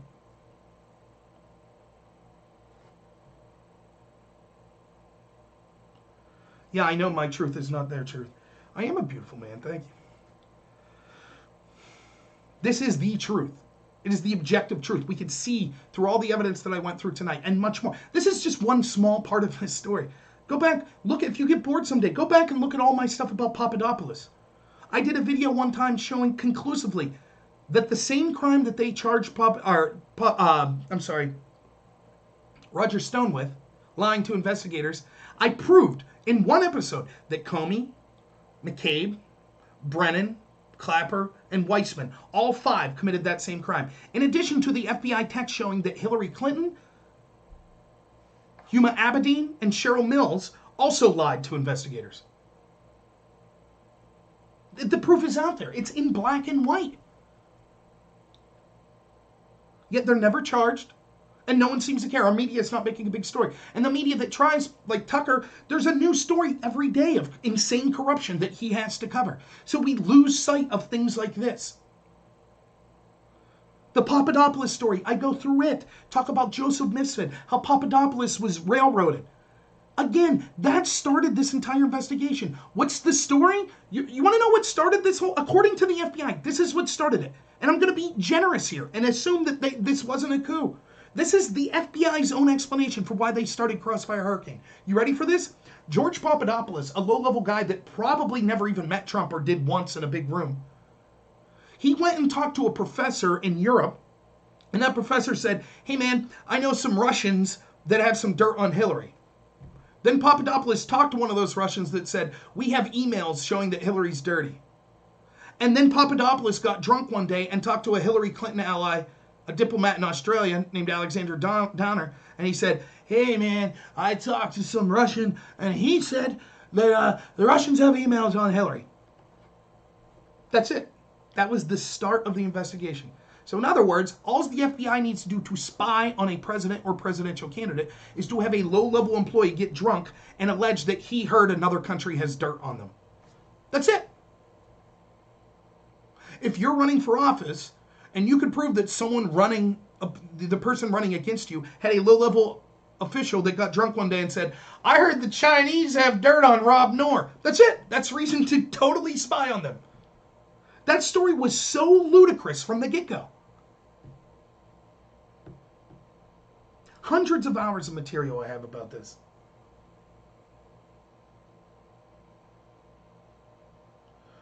Yeah, Arkin, I don't disagree. There were Republicans. Lindsey Graham, he's out there. Oh, we're going to subpoena people. We're going to subpoena. They're all trying to run the clock out. That's what they're doing.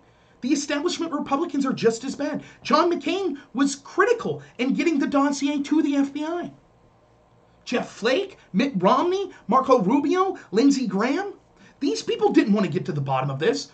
At every step of the way, they've defended Rod Rosenstein, James Comey. They've defended Christopher Wray. Every step of the way.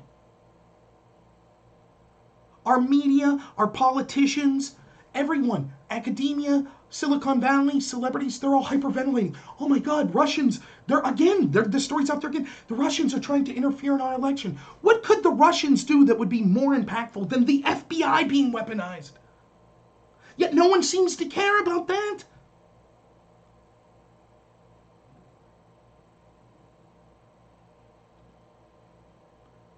Then they impeached Trump. Over what? Because he started to look into crimes that the Democrats committed.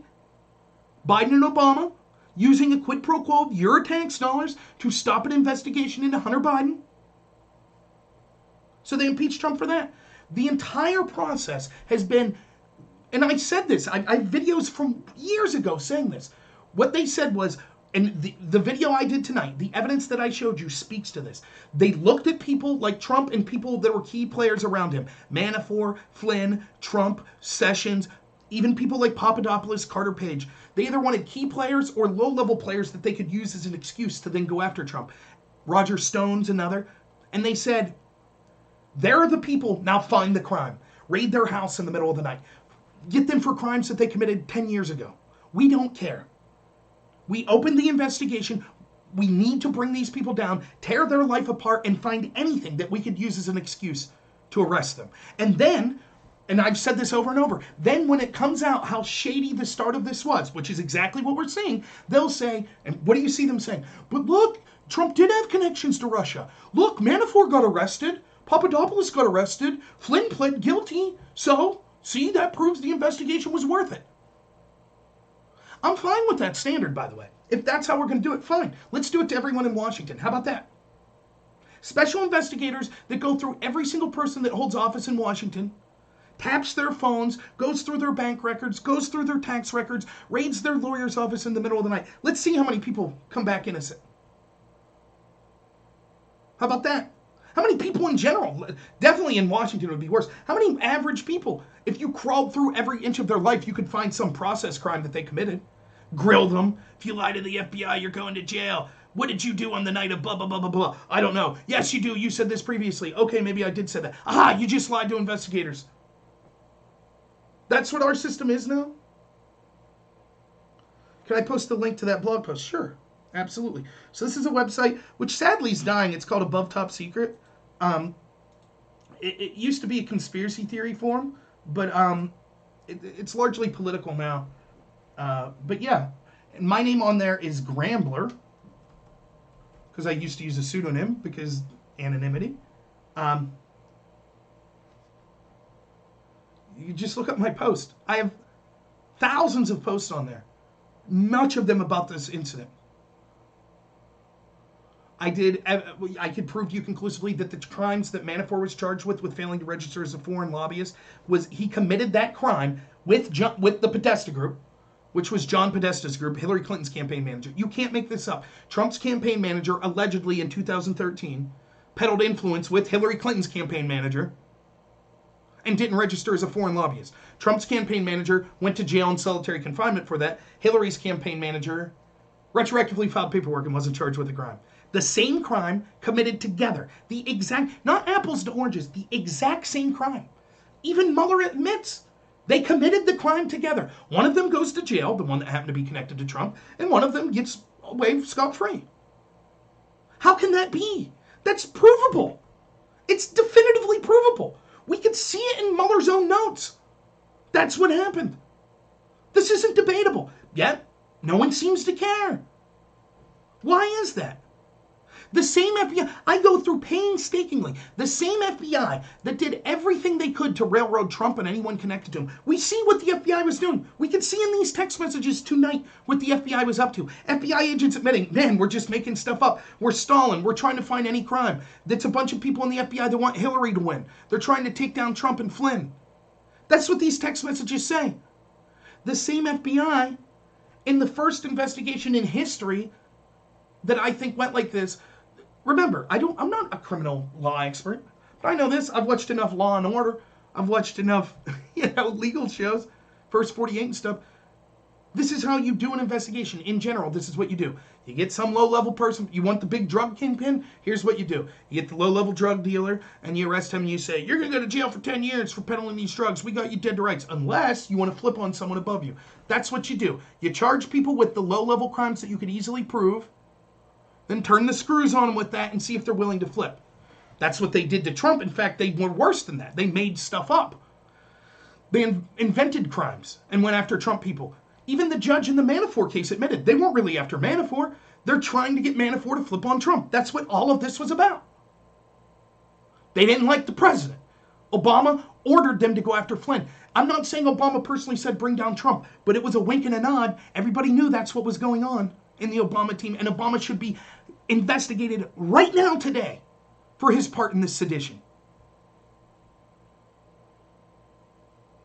That's what they were doing to Trump's team. Meanwhile, the same FBI agents, they looked at Hillary and they were like, all right, we're going to investigate this. Here's what we'll do. We got people dead to rights. We even have physical evidence in the forms of their laptops that they've committed crimes.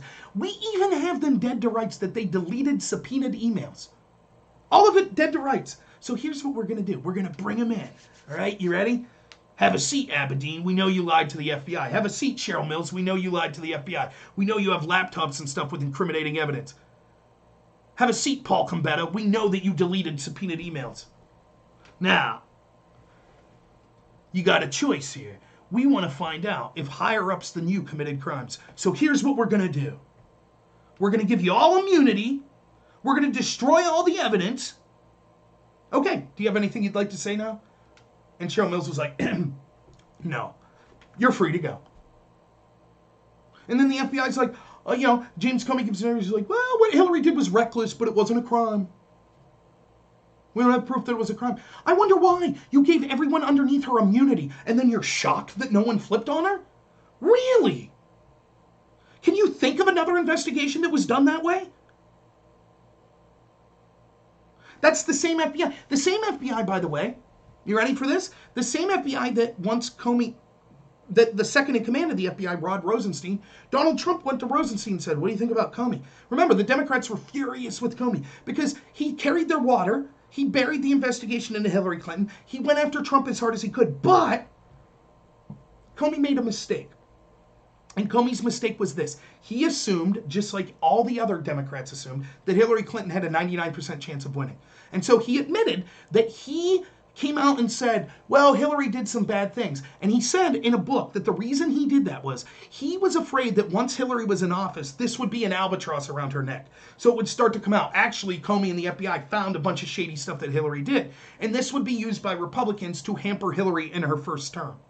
So Comey said, look, she's going to win anyways. I'll just get it all out in the open right now. And then when Hillary's elected and Republicans complain about this, we'll say, the entire American people knew about this before she was elected and they were okay with it. That was the plan. So Comey he was still cheating for Hillary and the Democrats. He was still corrupt for them. He just got too full of himself, like all the other Democrats did. And for that, the Democrats were furious. They were furious. And so they said, we want Comey's head. Get him out. So Trump, who obviously was suspicious of Comey anyways, goes to Rod Rosenstein, right? He says to Rosenstein, hey man, what do you think about Comey? And Rosenstein says, I think you should fire him. And he writes a letter to Trump saying, yeah, I recommend firing James Comey. And so Trump takes the letter and then he fires James Comey. This is what happened next. Rod Rosenstein went, oh my gosh, Trump fired Comey? That's suspicious. We better appoint a special counsel to investigate this. I know. I'll pick James Comey's mentor, Bob Mueller. Rosenstein wrote the letter recommending firing Comey, and then claimed when Trump fired Comey, he found that to be so troubling that he needed to appoint a special counsel. This is insane. It's absolutely this, and like Arkin says, this is old news. Yes, what I'm talking about now is old news. I went through the new news today. But all of this was publicly known, and yet still, no arrests, no public outcry, business as usual. The coup continues. They're talking about another impeachment of Trump. Why not? They're defending riots. The head of the FBI is out there saying, did they find out yet the biggest mass shooting in the history of the country, Las Vegas, where they shot a country music concert, probably predominantly Trump supporters? Any FBI get anything on that? Oh no, they lied to us and their story changed over and over again, but still no motive in what that shooting was about. Oh well, it's over with now. No need to look into that. They're too busy setting a coup up against Trump to investigate real crimes. Now we have Christopher Wray telling us, oh, Antifa, Black Lives Matter, it's not a big deal. It's white supremacy. That's the real problem. That's the real problem. White supremacy. There's your FBI hard at work. Oh, no, we don't see any problem with ballots, mail-in voting fraud, nothing like that. Nope. No problems. Judges in Pennsylvania, we have Judge Sullivan that's going after Flynn despite all of this evidence. They don't care. They're blatantly breaking the law. Don't care at all.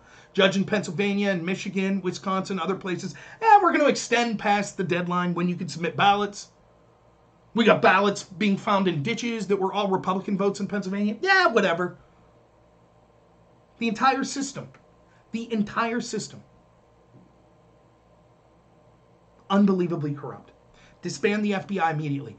Immediately stop funding any university that teaches critical race theory.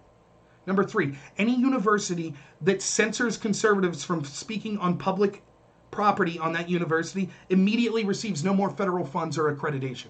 That's number 3. Give the resources of the FBI, either start a new national investigative system or give the resources that go to the FBI to local police forces. Set term limits so that career politicians like Schumer and Pelosi can't control things from that. And most importantly, arrest and give the maximum penalty to every single person you could prove that was involved in this coup.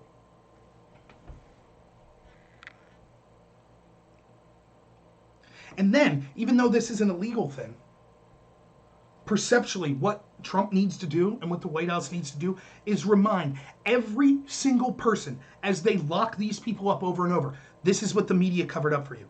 This person, the Washington Post, CNN, Anderson Cooper, Don Lemon, name them. Name them every single day.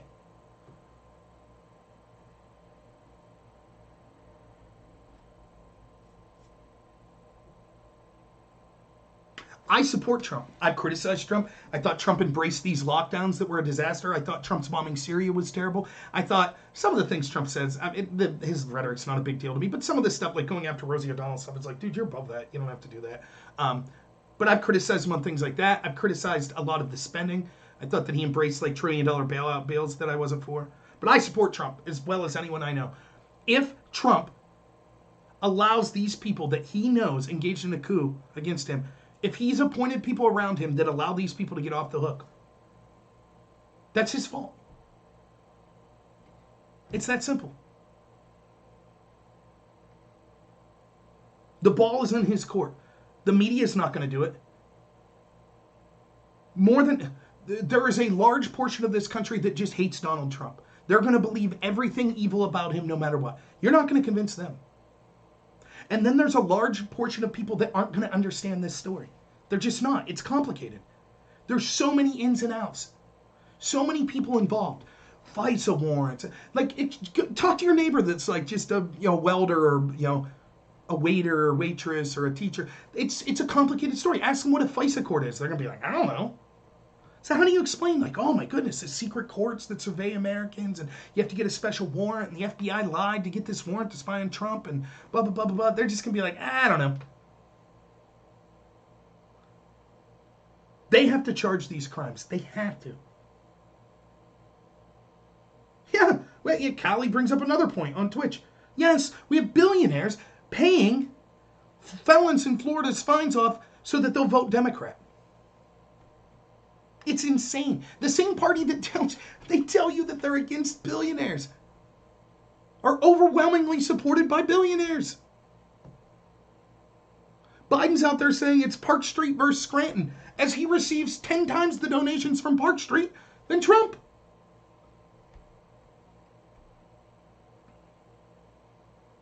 Yeah, the war on hydrochloroquine. Again, let me be specific. I don't know. I'm not a doctor. I can't tell you if hydrochloroquine works or not. But what I can tell you is there are plenty of doctors that seem to think it would. And I see no reason for this to immediately have been discredited the way it was by Democrats and their media allies in Silicon Valley. But it was. I'm not saying, oh, hydrochloroquine's the answer. I don't know. But why would the media and the Dems immediately, without any more knowledge than I had, say, no, you can't use it. You can't even talk about it. The same Democrats, by the way, Callie, that intentionally put elderly people with COVID in nursing homes, thereby infecting the rest of the nursing homes. In Pennsylvania, New York, Wisconsin, or Michigan, New Jersey. They're willing to intentionally kill old people to get power. That's what they're doing. They're willing to support rioters to get power.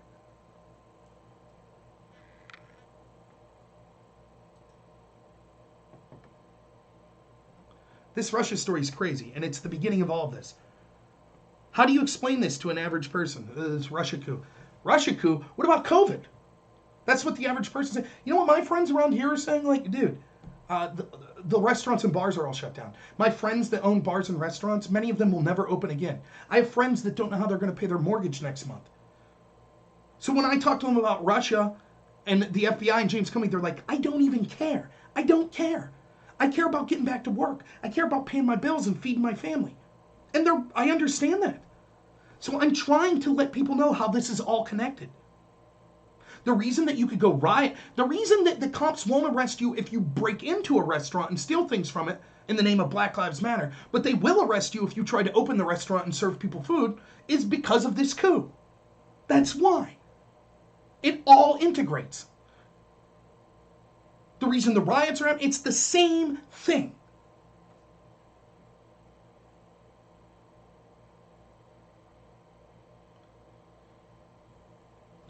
And so I've tried my best, and I can't tell you how many times I've had people on my channel go, oh man, you're talking about the Russiagate stuff again. I'm tired of this. Can't you talk about a different topic? What other topic is there?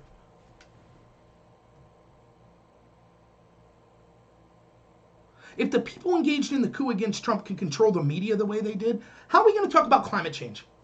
You don't think that they have equal influence over people that have incentive financially to say that climate change is going to kill us all in 10 years?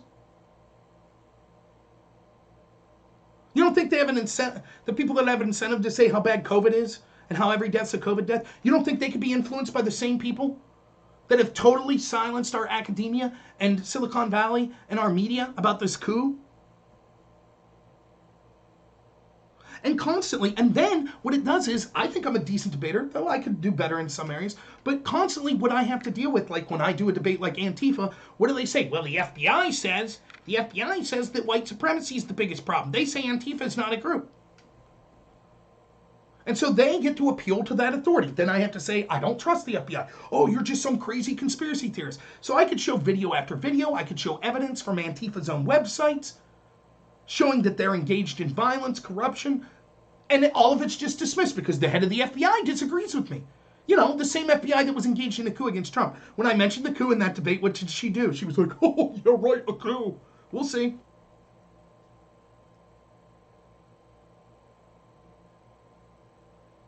It's time to start fighting back. I'm trying to do my part. I know you all, many of you on here are trying to fight back as well. The way we fight back is through information. I say this all the time. There is a war. There are the globalists that seek to destroy nation states, and they understand that the biggest impediment to their control of power in a globalist government is the working class, particularly in places like the United States, but also in Europe. That's what the EU is about, destroying the working class in the EU, open borders. That's what you see happening in the United States as well. And then there are people on our side that are trying to wake people up, Who wins this is who convinces the mass of people in the center which side is right. The corrupt globalists are trying to do that by controlling the flow of information, by using lockdowns and censorship and all of this stuff. We're trying to win by informing people of the truth. I'm not censoring anyone. I'll debate anyone. I don't want CNN to be shut down. I want people to see how big of liars they are. There's the side that's demanding censorship.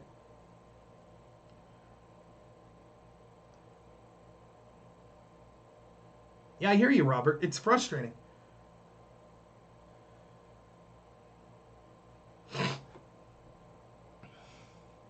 Hoax after hoax. You know it. You could time your watch by this stuff. What was I saying? Another woman's going to come out and accuse Trump of sexual assault. Right on time.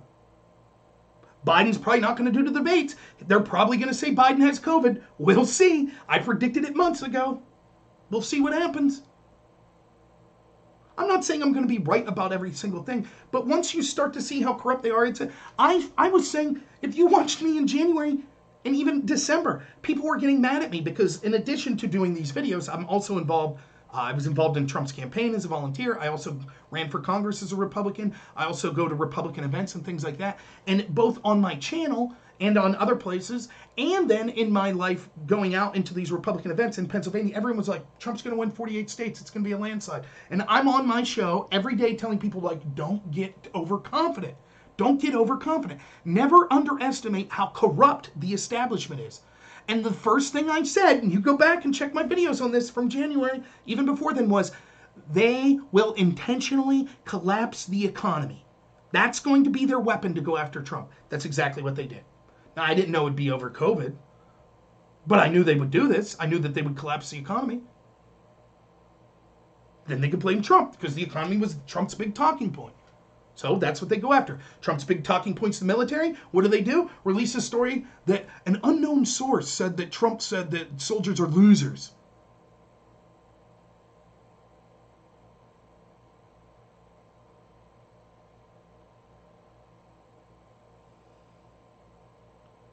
Thank you all. Thank you, Killer Kyle. Thank you, Callie. Fraudstars, thank you so much for the kind words. I really appreciate it. Gizmo Gron, what's up, Gizmo? How you doing, man? Says, we've already lost. Maybe, I don't know. It's close to it.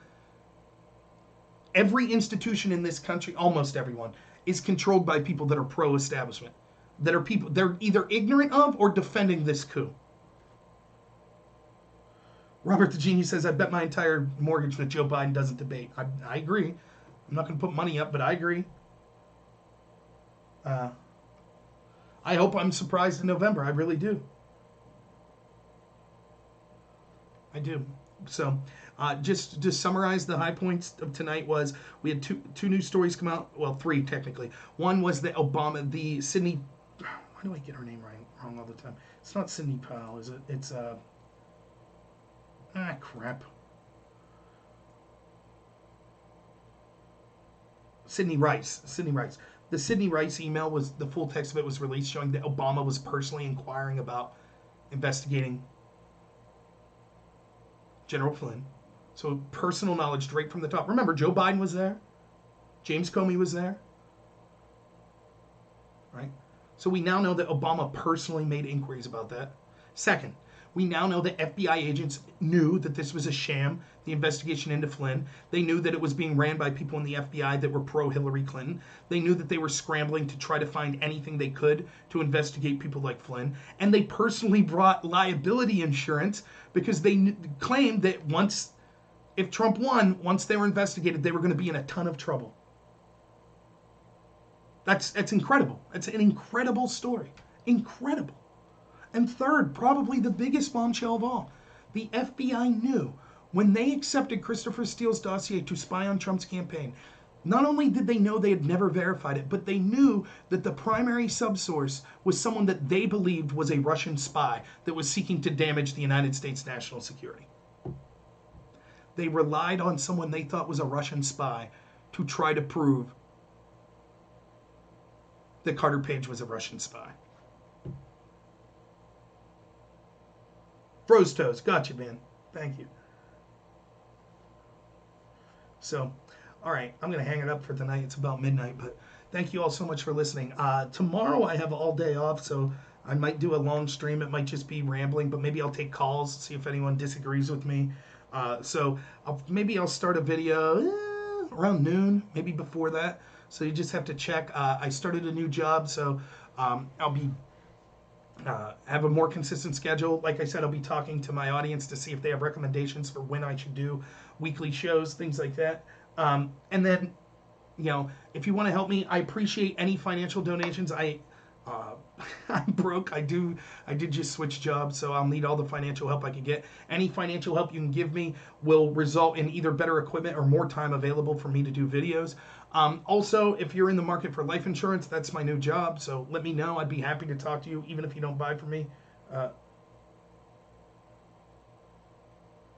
Collusion says, have you considered bringing your definitive proof to a news outlet? They may be able to disseminate the information better than your 2-viewer Twitch channel.